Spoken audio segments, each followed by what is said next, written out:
Hello guys, मेरा नाम है रवि और स्टडी ग्लो में आपका बहुत बहुत स्वागत है। दोस्तों, एक देश के ग्रोथ में सबसे बड़ी जो नीड होती है वो होती है एनर्जी। एनर्जी की रिक्वायरमेंट जितनी ज़्यादा होगी, ठीक है, या उसकी सप्लाई भी जितनी ज़्यादा होगी, उतना ही देश ग्रो करता है। यानी कि अगर देश में डिमांड बहुत ज़्यादा एनर्जी की और सप्लाई भी है प्रॉपर, तो देश ग्रो करता है।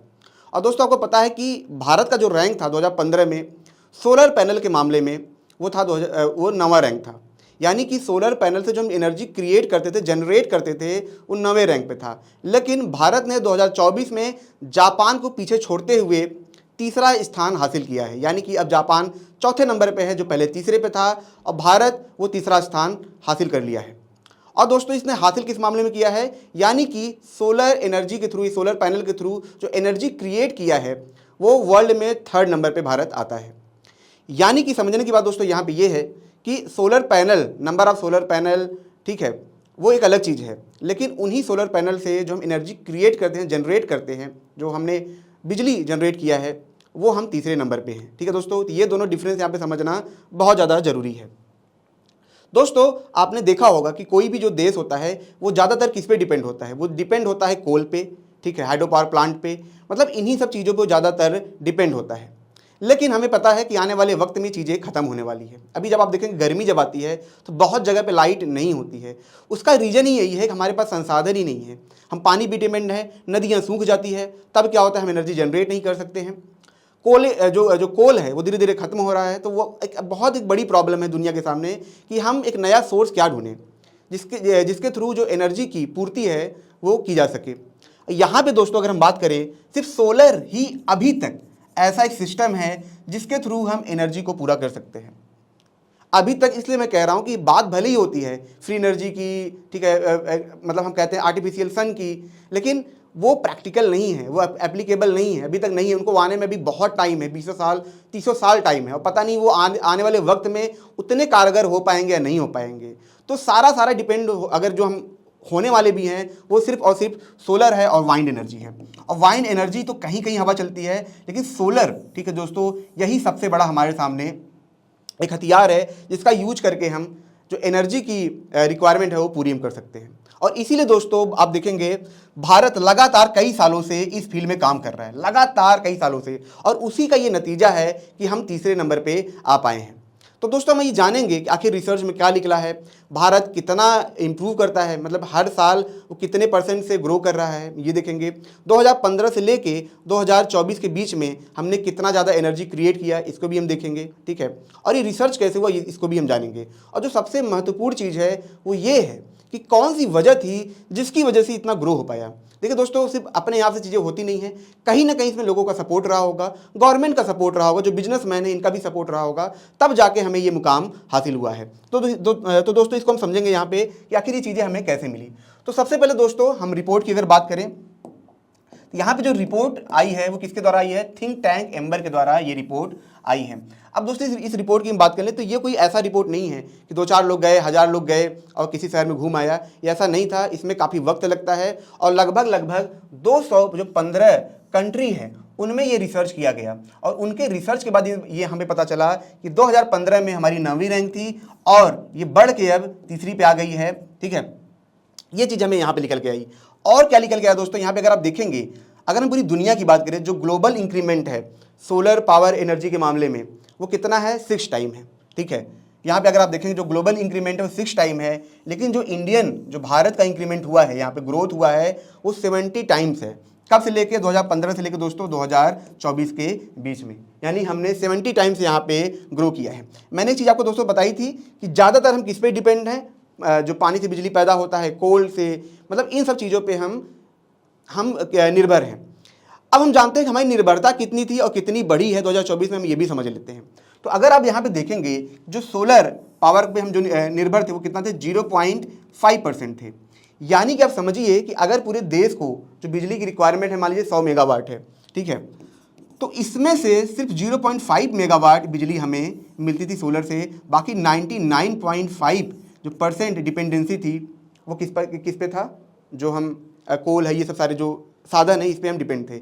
यानी कि आप समझ सकते हैं कि कितना ज़्यादा लैग था यहाँ पे फ्री एनर्जी के लिए। देखिए दोस्तों, ये फ्री एनर्जी इसलिए होती है कि 1 टाइम आपको पेमेंट करना है।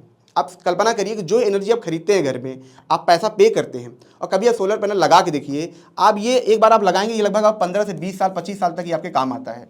तो जब आप उसको कैलकुलेट करेंगे ना, तो आपको समझ में आएगा कि आपको हर महीने 10 रुपये 15 रुपये या 20-25 रुपये देने पड़ते हैं, जब आप उसको लॉन्ग टर्म में आप देखेंगे। ठीक है,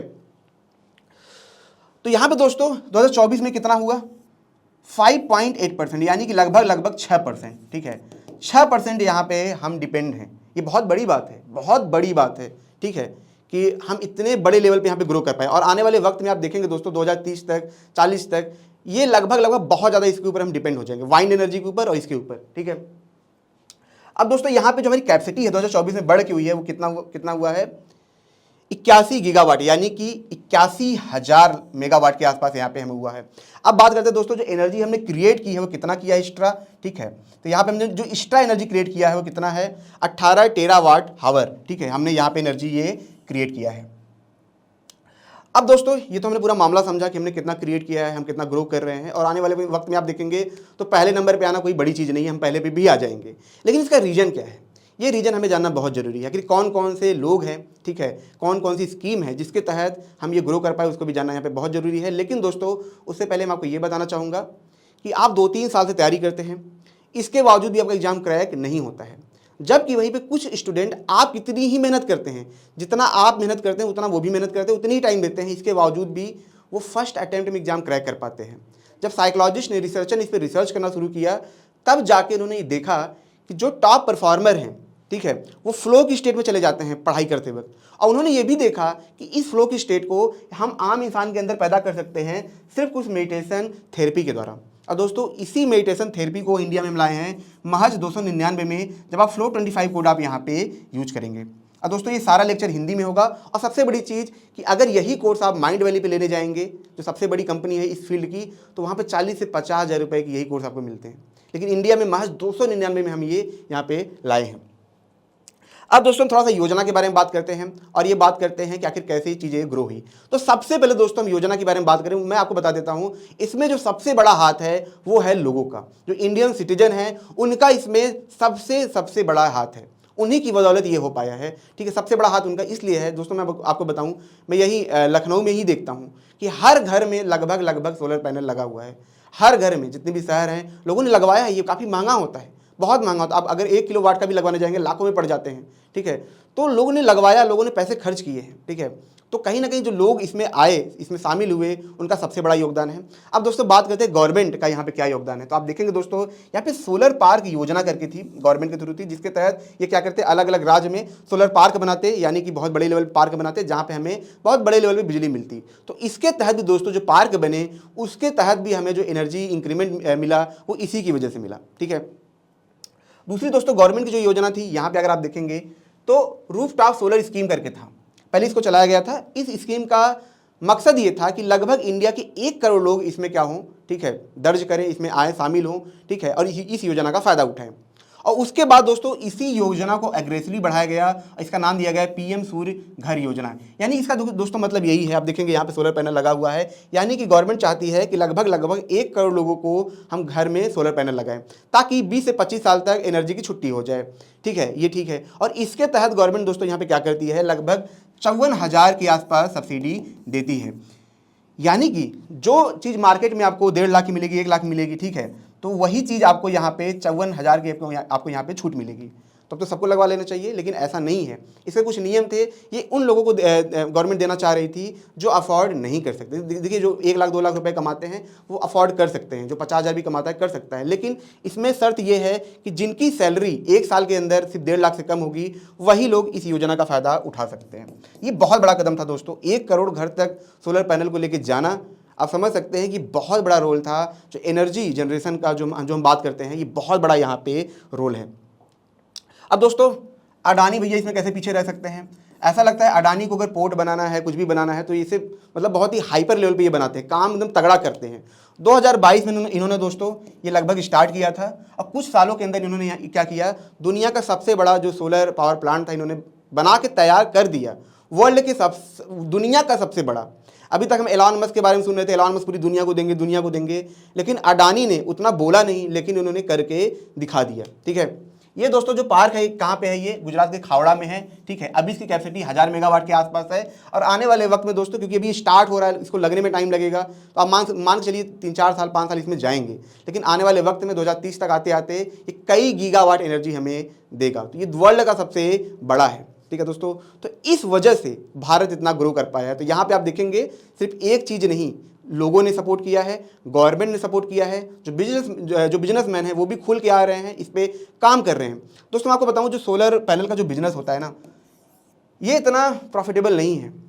ये बहुत ही, आप समझ लीजिए, एकदम टफ बिजनेस है, बहुत ही मुश्किल। जैसे स्टील का बिजनेस होता है ना, एकदम टफ होता है, हार्ड होता है, सेम बिजनेस ये है, बल्कि उससे भी टफ है। इसमें प्रॉफिट निकालना बहुत बहुत ज़्यादा मुश्किल है। लेकिन कुछ करेजियस लोग होते हैं, जैसे एलॉन मस्क की बात करें, अडानी की बात करें, कुछ लोग आते हैं, इसमें काम करते हैं, रिस्क लेते हैं, ठीक है। और शायद इसीलिए अडानी है, शायद इसीलिए एलॉन मस्क है, ठीक है।